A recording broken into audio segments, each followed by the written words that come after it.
Hey guys, I had a few questions about topo maps, reading topos, and finding elk before the season started, and just threw together a little video of what I like to look for. Hopefully get it up tonight or tomorrow morning. Good luck to anybody still heading out, and maybe use it next year. First morning hunt of the year. The thermals were pushing down,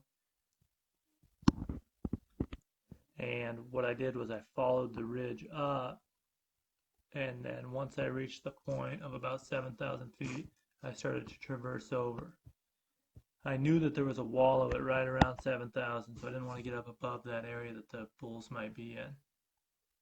The reason that I like this area is that there's a lot going on.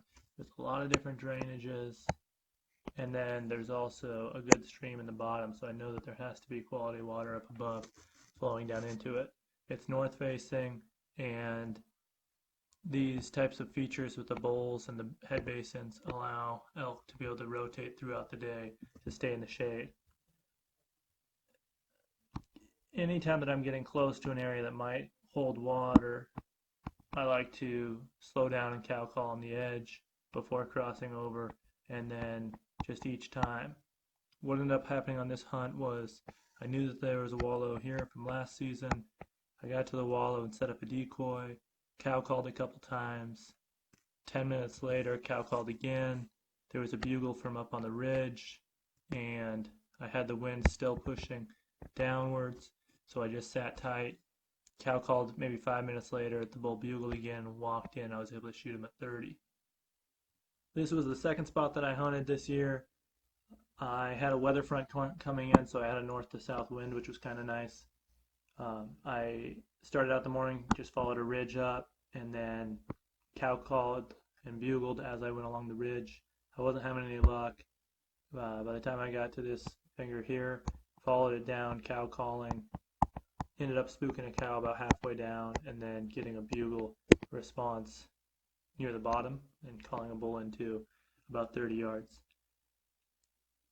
I wanted to show this spot just because it's a similar setup where there's all these different features. There's bowls and basins for elk to hide out in and to stay cool in the shade. There's a lot of water flowing down into the drainage. I knew this was a good stream down below, so there had to be good water up above. And just one of those areas, north facing again, that I usually find elk in. This was the final spot that I ended up hunting. I had scouted it on foot before, but what caught my eye was just these drainages flowing on the north slope. I thought that the elk might be hanging out in that area. This was, I think, Thursday the 8th, so still early on, warm weather, and I had an evening thermal pushing downwards. I had worked up the drainage down low, hoping to bugle up and get a response up in this area here. And I had a cow show up on the right of me on the south facing slope out in the open. I was able to circle in below her and then call her bull in and shoot the bull right there.